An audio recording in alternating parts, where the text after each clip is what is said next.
Ooh, a present. Dear Tim and Mo, how do we know what atoms look like if we can't see them? From Darren. Yeah, atoms are small, real small, too small to be seen. Still, scientists can do experiments that tell them things about what makes up an atom. Right you are, my robot pal. You can't see what's inside the box, but shaking it can give you clues as to what's inside. It's the same with atoms. Using indirect means, scientists have been able to construct different models of the atom. This atomic model has taken years and years to build, and people still tweak it now and then, hopefully making it more and more accurate. Let's take a trip through time. At the beginning of the 19th century, Englishman John Dalton built an atomic model called the atomic theory of matter. Dalton's model was really just a set of ideas. According to his theory, each type of matter is made of only one type of atom. For example, gold atoms make gold, iron atoms make iron, and so on. These atoms were way too small to see. So far, so good. About 100 years after Dalton, J.J. Thomson discovered the electron. Thomson used a vacuum tube with metal plates at both ends and an electrical source for his experiment. He found that a beam would form between the two plates, the cathode and the anode. Putting a magnet near the beam caused it to bend, which meant that the particles of the beam were electrically charged. Thomson discovered that the cathode rays were made of negatively charged particles called electrons. Because matter is mostly neutral, with no net charge, atoms must contain both positive and negative charges that cancel each other out.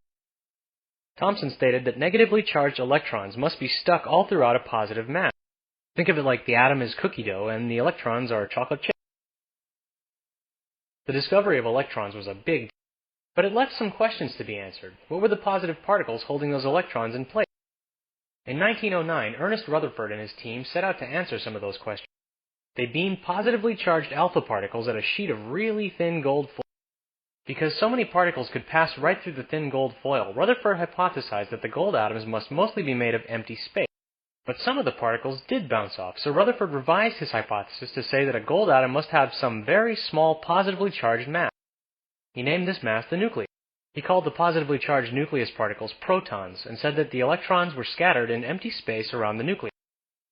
James Chadwick, a student of Rutherford's, found new particles in the nucleus that weren't affected by an electric field at all. Alpha particles in the experiment had knocked them loose. Chadwick called these uncharged particles neutrons. Also in the early 20th century, scientists discovered that electrons are arranged in energy levels. The lower energy levels are closer to the nucleus and can hold just a few electrons. The higher energy levels are farther away and can hold more electrons. Electrons are so small and quick that their energy levels are not neat planet-like orbits around the nucleus. Instead, they exist in a region called the electron cloud. The atomic model is constantly evolving as scientists discover more and more about what makes the universe tick. Oh, go ahead, no. Hey, it's an atomic model. Well, you have to put it together. That's not right.